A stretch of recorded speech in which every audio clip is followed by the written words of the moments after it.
전서 4장 1절로 8절입니다. 데살로니가 전서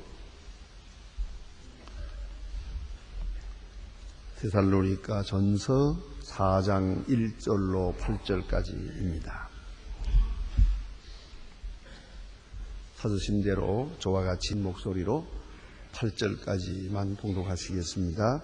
정말로 형제들아, 우리가 주 안에서 너희를 구하고 건너하노니 너희는 마땅히 어떤 행할 길을 하나님께 기쁘시게 할 것을 우리에게 받았으니 너희의 행하는 바라 더욱 많이 힘쓰고 우리가 주 예수로 말미암아 너희에게 무슨 명령으로 너희가 아느니라.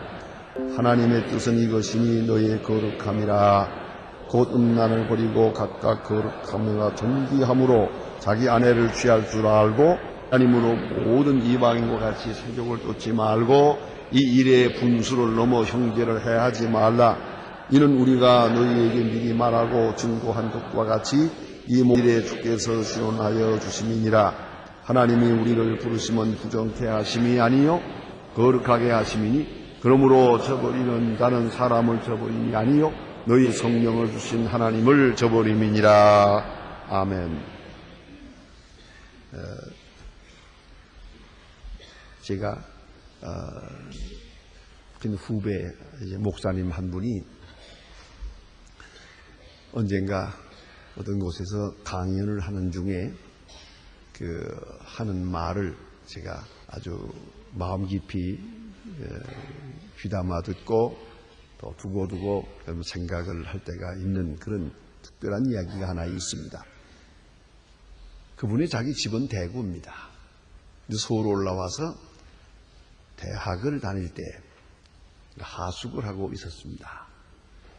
그런데 그 하숙집 주인 아주머니가 얼마나 믿음이 좋은지, 낮에 나가고 저녁에 나가고 구역예배 나가고 처자기 있고, 그뿐 아니라 전도를 잘해서 전도 많이 해가지고 전도상을 또 늘 받았다고 자랑을 하고 그런 아주머니예요.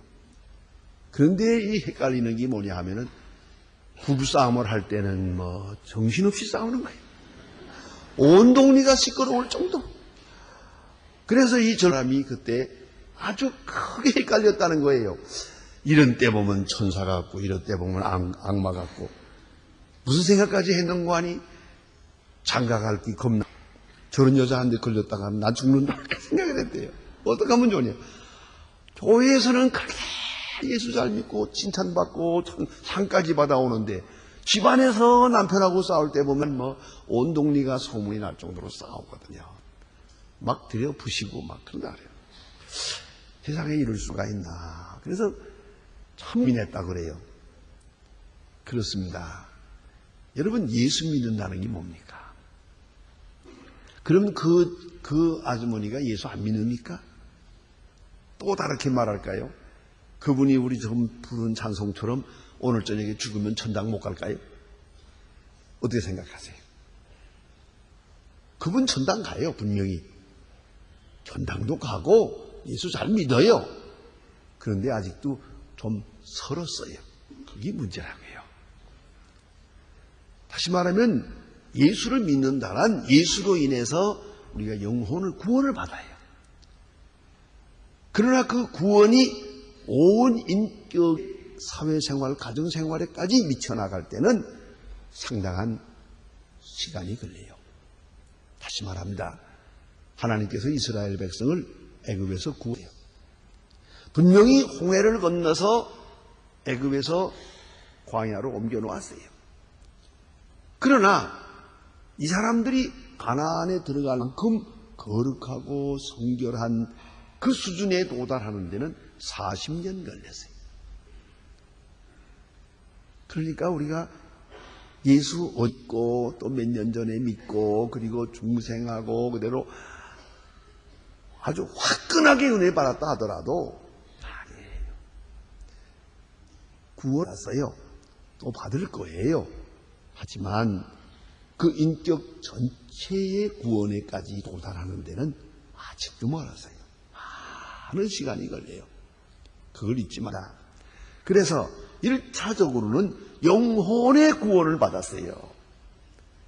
이걸 우리가 말하기를 중생이라고 합니다. 생명이 태어났어요. 영적 생명의 출생이 있었어요. 겟네에 대한 오된 영어로는 born again, regeneration 이렇게 합니다. 생명이 거기서 태어난 거예요. 여러분, 생명이 태어났어요. 사람이에요, 분명히. 어린아이들 사람이에요. 분명히 사람이고 확실한 내 아들이 내 딸이지만 그 내버려둬 보세요. 미안하지만 강아지만도 못해요. 얼마나 헤매고 막 주워 먹고, 안 그래요? 막 더러움에서만 뭉개고 사람 같지도 않지요. 그러나 종자는 분명히 사람이에요. 저거 크면 사람이 될 거예요. 그러나 지금은 강아지만도 못해요. 그걸 알아야 돼요. 그와 같이 우리가 구원했어요. 그러나 아직 완전한 구원에 도달하기에는 상당한 성장, 훈련 기간이 요합니다. 그 다음에 두 번째가 뭐냐면 세계관의 변화예요. 그래서 사회학적으로 설명할 때는 신앙이란 뭐냐 하고 말하면 가치관의 혁명이다. 그래서 사회학적으로, 신앙적으로 말하는 게 아니고 세상 사람이 볼 때는 예수 믿는다는 뭐냐? 가치관의 혁명이에요. 저는 이걸 좋아했는데 오늘은 이걸 좋아해요. 전에는 세상 노름하는 거 너무 재미있어가지고 미쳤는데 이제 그거는 아무것도 아니에요. 수요일 저녁이나 교회나 제일 좋아요. 찬송 부르는 게 좋아요. 봉사하는 게 좋아요. 가치관이 확 돌아간 거예요, 지금. 가치관의 변화, 가치관의 구원이요. 또 그 다음에는 이성의 구원이 있어요. 다시 말하면 사고의, 북한에서 신사고 이런 말을 쓴답니다만 사고가 바뀐 거예요. 생각하는 방향이 바뀌었어요. 생각하는 기준이 바뀌었어요. 예수 중심으로 거룩한 세계로 향해서 생각이 확 돌아가 버렸어요. 전에 생각하지 않았던 걸 생각해요. 전에 못 보던 것을 보아요. 이러한 이성, 사고 그 자체가 구원을 받은 거예요. 그 다음에는 가성적 구원이 있어요.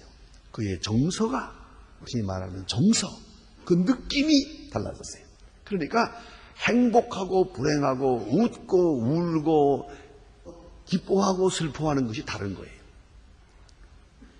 그게 아주 그리스도적으로 달라졌어요. 다른 말로는 예술 감정까지도 중생했어요. 그리고 나서 하나 더 있어요. 이게 이제 마지막인데 이게 어렵습니다.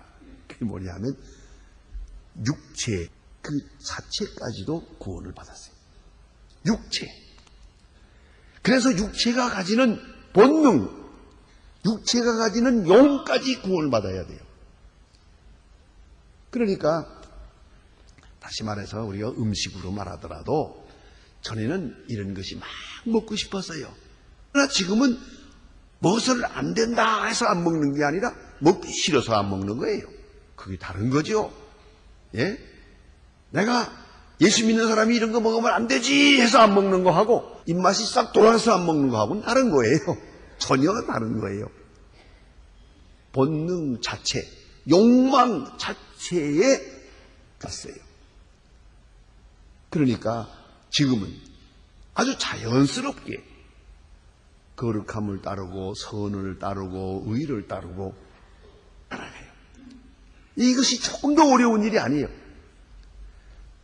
이래서 가만히 보면은 예수는 믿었는데 아직도 구원이 여기까지 믿지 못한 사람들은 그저 예수 믿는 걸 힘들어해요. 아이고 그거 먹고 싶은데 그거 못 먹는다. 그거 좀 하고 싶은데 못하는 거예요. 속상한 거예요. 그건 아직도 덜 떼서 그래요. 그게 아주 그것까지 구원받지를 못했기 때문이다 하는 말입니다. 오늘 데살로니가 교인들 좀 더 깊이 연구해 보면은 이 데살로니가 교인들은 사실 예수 믿은 지 얼마 안 됐어요. 기독교 시작된 지도 몇십 년 안 됐지만은 이 데살로니가 사람들이 예수 믿은 지가 얼마 안 됐어요. 아주 말하면 새교인이에요. 신입교인과 같아요. 그러니까 예수를 믿고 구원받고 감격하고 한나라의 약속을 바라보고 이렇게 또 핍박도 환난과 핍박도 다 극복할 수 있었어요. 여기까지도 가능했는데 문제는 가치관과 윤리관의 변화가 없어요. 이래서 문제가 된 것이에요. 그러니까 예수 믿고 감사하고 성령 받고 충만하고 전도하고 핍박을 이기고 순교까지 해요. 이거 가능해요. 그런데 가만히 보니까 부부싸움이 잦아요. 화를 잘 내요. 그런 필요 없는 욕심도 부려요. 명예심이 강해요. 그리고 특별히 오늘 성경 말씀에 보면 거룩하지 못해요. 속된 것에 매여서 그것이 죄인지 아닌지 생각도 못해요. 그래서 오늘 성경 말씀에 사도 바울이 지금 가르쳐 주시는 거예요. 일깨워 주시는 겁니다. 중은 단회적입니다.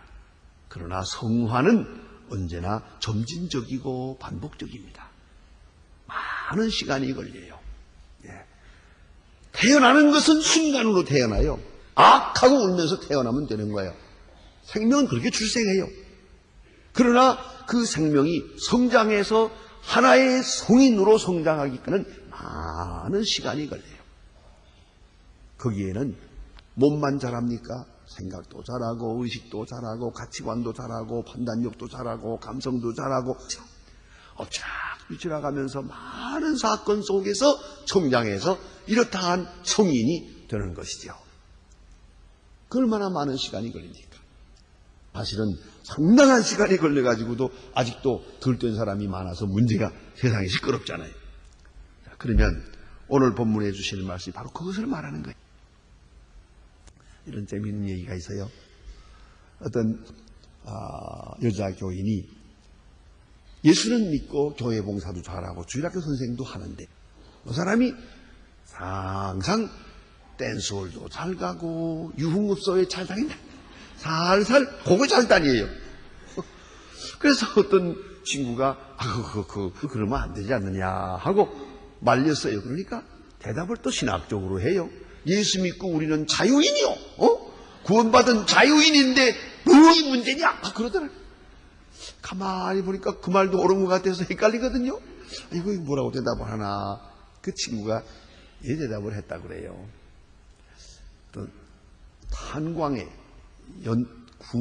석탄을 캐는 석탄 그 탄광에 구경을 갔는데 다른 사람들은 까만 것도 있고 누런 것도 이렇게 이런 옷을 입었는데 그 중에 한 여자는 하얀 백색 브라우스를 입고 거기에 따라 나섰다는 거죠.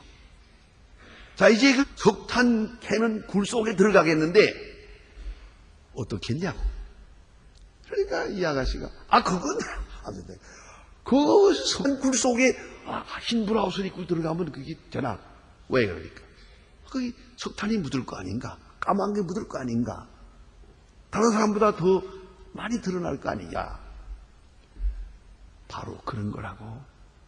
당신이 유흥업소에 드나드는 것은 마치 흰 브라우스를 입고 탄광에 들어가는 거나 마찬가지고 이렇게 권면했다고 합니다. 여러분 이걸 아셔야 돼요. 우리는 분명히 이 세상에 살아요. 그 많은 유혹과 많은 혼란과 무질서와 이런 속에 살지만은 우리 그리스도인은 자기의 거룩함을 지켜야 돼요. 지켜가도록 훈련해야 돼요. 오늘 성경 말씀에 하나님의 뜻이라는 말이 나와요. 하나님의 뜻이 뭐냐? 하나님이 우리에게 향한 뜻이 뭐냐? 그것은 거룩함이에요. 그런데 하나님의 뜻에 대하여 복종하는 사람이 있고 순종하는 사람이 있고 감사하면서 따르는 사람이 있어요. 그게 다른 거예요. 하나님의 뜻을 알고 따르기는 따르는데 억지로 따라요. 매를 맞아가면서 따라가요. 그리고 또 사람은 기쁜 마음으로 따라가요. 그게 다르다는 말입니다. 저는 어렸을 때 시골에서 자라면서 아직 길들이는 걸 보았어요. 송아지 처음에 나서 엄마 소 따라다닐 때는 마음대로 이리 뛰고 저리 뛰어요. 조금 크면은 그러지 못해요. 그 송아지의 코에 구멍을 뚫어요. 이 콧뚫레 뚫은 구멍이 그냥 본래 뚫려 있는 게 아니에요. 그 사람이 뚫은 거예요, 그게. 석고장을 불이 닳아가지고서 다 뚫러가지고 구멍을 낸 거예요. 여러분 귀 뚫는 것처럼. 여러분이 코를 구멍을 뚫은 거예요. 그리고 콧뚫레를 갖다 해놓고서 이걸 잡아 당기니 얼마나 아프겠어요. 이렇게 해서 이제 길을 들이는 건데 이리 가라 저리 가라는 이 말들은 처음에 코가 찢어질 정도로 아플 텐데도 안 따라가요. 앞에서 끌고 뒤에서 때려요. 사흘 걸립니다 이게요. 사흘을 얼마나 매를 맞는지 몰라요. 매를 많이 맞고 나서 그 다음에는 아야 매 이거 가지고 또 때릴까봐 말 잘 들어요. 그래서 한평생 소는 편안하게 주인의 의사대로 움직여지는 거예요. 그 길 들일 때 보면 앞에서 잡아다니죠. 뒤에서 밀지요. 때리죠. 그때 생각합니다. 제가 송아지에게 꼭 하고 싶은 말이 있어요. 야 이놈아, 주인이 양보할 것 같으냐? 곱게 따라가라. 곱게 따라가. 왜 억지를 부리다가 매를 맞냐 이 바보 같은 녀석아. 안 그래요? 이게 남의 얘기가 아니에요. 여러분들 보고 하는 말이에요. 곱게 따라갈 것이지 왜 억지를 부리고 이리저리 하다가 매만 맞노? 절대 주인이 양보하지 않아. 그걸 알아야 돼요. 하나님이 한 번 딱 붙들었으면 하나님이 원하는 작품을 만들 작정이야. 하나님이 양보하실 것 같아요. 그러니까 하나님의 뜻을 알아서 하나님이 거룩하게 하시려고 하는데 내 생각과 내 마음과 내 가치와 인격과 감성을 거룩하게 하려고 하시는데 그 거룩하게 하려고 하는 길에 하나님의 뜻을 잘 이해하고 기쁨으로 감사한 마음으로 즐겁게 따라가면 아주 만사형통이야. 정말로 자유할 수가 있네. 이걸 뻔히 알면서 성령의 감화를 받고 알고 성경 공부해서 알고 이래 알면서도 꼭 반대로 가는 그랬다가 얻어맞아요. 피가 날 만큼 얻어맞아요. 많이 매를 맞으면서 살아가는 그렇게 참 유가로운 교인도 많아요. 그걸 아셔야 됩니다. 자, 그런데 하나님께서는 이 세속적인 것, 이 더러운 것을 다 버리고 거룩함이라는 게 뭡니까? 하나님께 속한 것이에요. 원래 이 거룩이라는 말은 하기오스, 영어는 홀리, 거룩이라는 말은 구별한다는 뜻이에요. 하나님 쪽으로, 하나님 편으로 구별한다 그 뜻이에요. 그러니까 우리가 이 세상에 속하고 만유에 속하고 세속적이고 더러운 것에서 떠나서 하나님께로 옮겨는 한 단 더, 한 걸음 더 이렇게 계속 가는 것. 이게 바로 거룩이에요. 구별해요. 구별해야 되는 것이에요. 이렇게 구별해 나가는 역사가 이루어지는데 문제는 이거예요. 이 구별하는 때마다 하나 잊지 말 것은 세속적인 것은 한쪽으로 버려야 돼요. 잃어버리기도 하고 잊어버리기도 하고 너무 억지로 빼앗기기도 하고 계속 버리면서 거룩함을 계속 얻어나가는 것이에요. 자, 버리고 얻고 이렇게 진행이 되겠는데 문제는 여기에 있어요. 우리 마음이 하나님을 사랑하고 거룩함을 사랑하면은 앞으로 가면서 점점 높이 올라가면서 상쾌하고 유쾌하고 기분이 좋아요. 내가 점점 거룩해지는 걸 보면서 행복해요. 그런데 아직도 이 세상을 사랑하는 사람은 어떻겠어요? 아까워요. 매일 저녁 가던 술집에 선술 포장마차 그냥 지나가려니까 아주 아쉽고 요렇게 말이에요. 아직도 그걸 못 끊었기 때문에 그쪽으로 계속 가온 거예요. 이게. 그러면은 거룩함으로 지향하는 발걸음이 아주 힘들고 괴롭고 답답한 것이에요. 아시겠어요?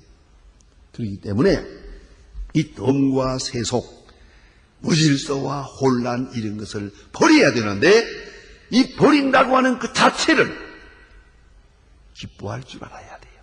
그래서 그리스도인에게 있어서는 순결이 곧 기쁨이요, 거룩함이 곧 행복의식으로 이해되는 것이옵시다. 그러니까 참 즐거움이 거룩함에 있어요.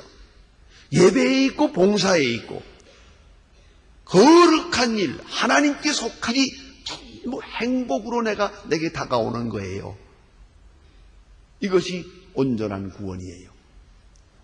자, 실상 퓨리티, 이 순결이라고 하는 것은 곧 즐거움 그 자체인 것이옵시다. 이제 오늘 본문으로 돌아가서 여기서 지금 결혼 문제를 말하고 있어요. 결혼이 뭡니까? 결혼은 원래 두 가지 목적으로 합니다. 하나는 순결이요, 하나는 자유입니다. 보세요. 결혼의 3대 의미라는 게 있어요. 첫째, 고독으로부터의 자유. 결혼을 하지 아니하면 고독해져요. 분명히 하나님 말씀하셨어요. 독처하는 것이 좋지 않아. 그러니까 가정을 이룬다는 것은 바로 고독으로부터의 자유를 의미하는 것이에요. 또 하나는 방종으로부터의 자유. 결혼하지 아니할 때 방종하게 돼요. 그 방종함이 자유같이 보이지만 그건 자유가 점점 더 어려움이 있습니다. 이래 엉키고 저래 엉키고 다 속박됩니다. 그래서 한 사람을 택해서 결혼하고 한 사람을 사랑하게 될 때 거기서 오히려 자유함을 느껴요. 또 흠으로부터의 자유. 여러분 가정을 위해서 수고하면서 힘들다고 하지만 그렇지 않아요. 그 수고하는 것 자체가 생의 의미를 주는 거예요. 여러분 다 떠나고 나서 아무도 없어 혼자 있어 보세요. 뭐 잠자도 누가 뭐라고 안 하고 나가도 아무 말하는 사람도 없고 어디서 자고 들어와도 사람도 없고 일하는 게 도대체 삶의 의미가 없어지는 거예요. 허무해져요. 내가 누구를 위해서 일하는 거예요. 그래서 이러한 자유, 이 자유를 위해서 하는 건데, 자, 그 자유만 있습니까? 동시에 이 속에 순결이 있는 것이거든요.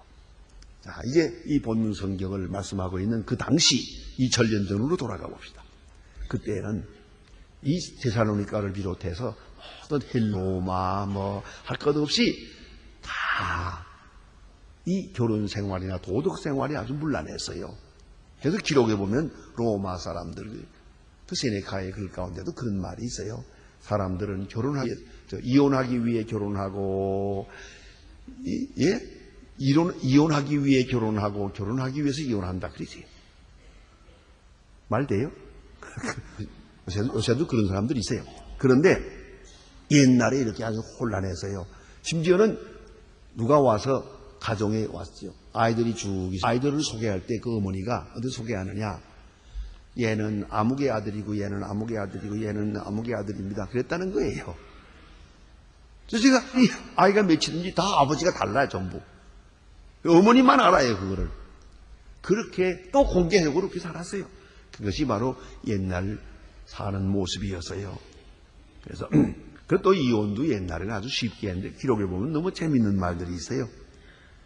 음식을 만드는데 소금을 너무 많이 써서 좀 짜대요. 이 사람 소금을 너무 많이 넣는만 이혼했대요.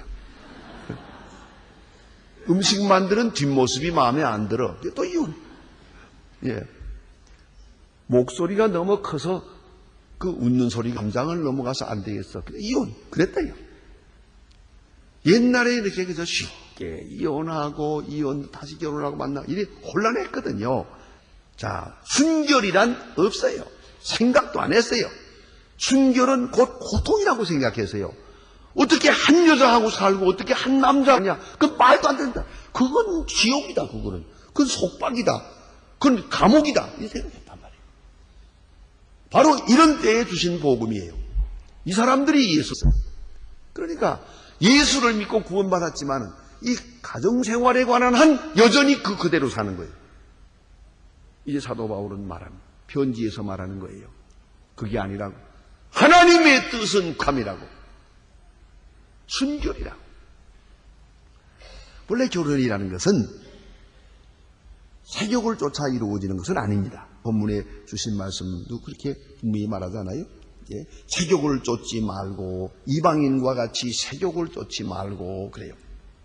이걸 철학적으로 정리하면 생리학적 결혼이 있어요. 바이올로지컬, 예? 생리학적 결혼, 바이올로지컬 메리지요. 그것은 오로지 육체적 본능에 열려서 되어지는 거예요. 이 문제가 여기 있습니다. 요새 연애하는 사람들을 봐도 정신적 사랑이 먼저 가고 육체가 갔느냐, 육체도 가고 정신이 갔느냐 이거죠. 똑같은 행위 같지만 엄청난 차이가 있는 거예요. 그런데 사실상은 정신과 육체, 신앙까지 될 때 그 진정한 행복이 있는 거예요. 그래서 가발트의 유명한 말이 있어요. 정신적 사랑을 동반하지 아니한 행위는, 성행위는 바로 간음이다 그랬어요. 그 누구와의 관계, 자기 아내와의 관계라도 그건 간음이라고 했어요. 왜요? 생리학적인 것이니까, 동물적인 것이니까. 자, 두 번째는 학적 결혼이 있어요. 이거는 예술적이고 깊은 사고에서 인격과 인격의 만남에서 흔히 말하는 여러분 대화가 있고 마음이 통하는 거예요. 마음과 마음의 사랑이 있었어요. 이게 먼저예요. 그만큼 인간적이에요. 좀 더 나가서는 이건 신앙이에요. 예수님 분명히 말씀하시기를 하나님이 짝지어 주신 것을 사람이 나누지 못하느니라. 하나님이 정해줬다. 하나님께 감사한 거예요.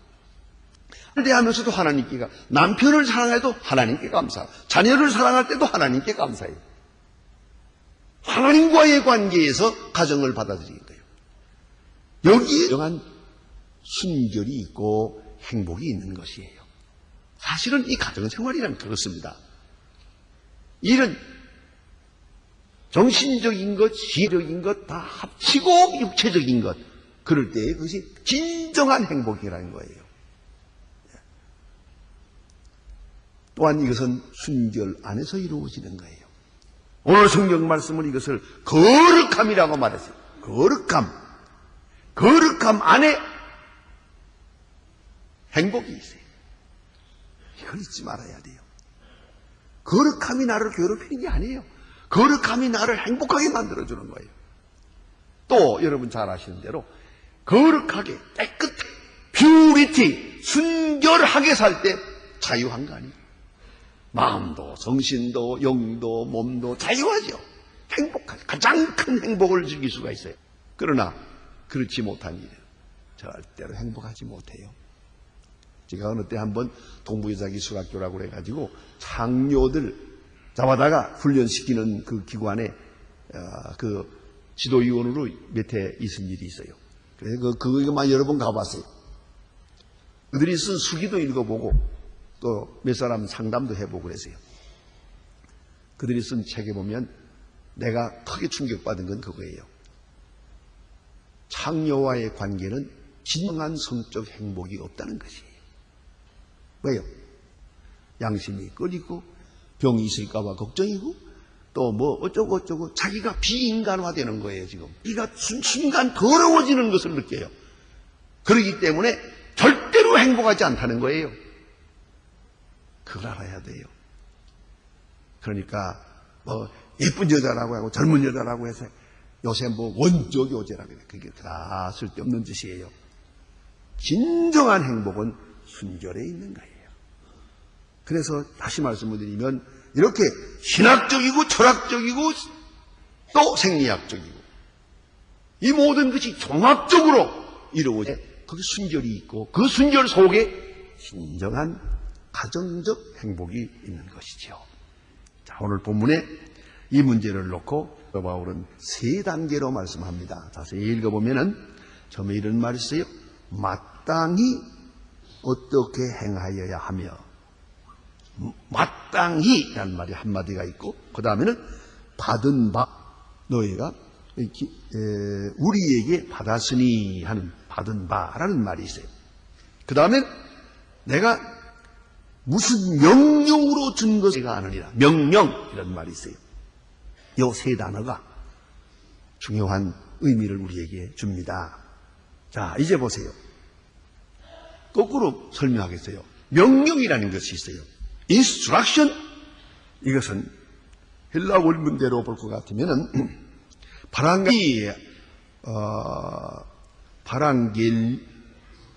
바랑겔리아스 이런 말인데, 이것은 금령이요, 금기요, 강제적 명령을 말하는 거예요. 강제적 명령, 훈령이에요. 강제로 이렇게 해라, 아니면 벌 받는다, 아니면 조 받는다, 이런 거죠. 강제적으로. 이걸 순종하지 않을 때는 많은 불이익이 돌아온다는 것을 본인이 알아요. 이렇게 강한 명령이 있어요. 자, 하나님의 뜻을 따라갈 때 이렇게 죽지 못해서 저주받을까봐 두려워서 벌벌 떨면서 순종하면 그 하나님을 기쁘시게 하는 거예요. 오늘 우리가 언제든지 이렇게 저주의식에 매이는 것, 그 참 하나님 기뻐하지 않아요. 기뻐하지 않아요. 우리가 아이들에게 심부름을 시켜도 그냥 명령을 해서 벌벌 떨면서 순종하면은 그만둬라 그래요.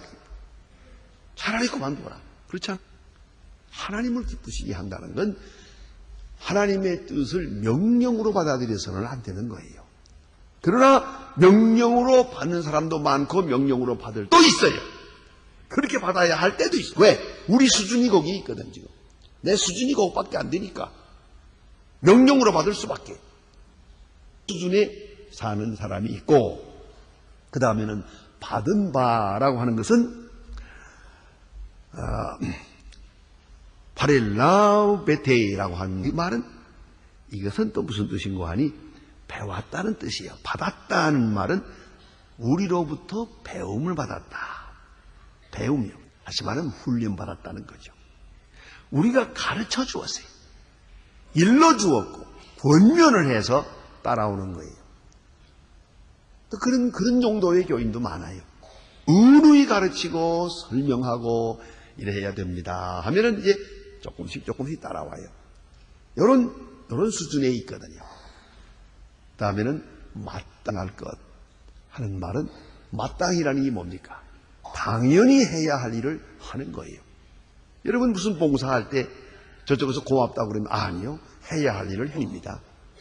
그렇잖아요. 내가 해야 될 일을 한 거지 내가 무슨 고맙다고 하는 인사받을 필요가 없잖아요. 모든 그리스도인의 윤리에 기억이 있는 거예요. 마땅히 행할 일을 할 뿐이에요. 다시 보세요.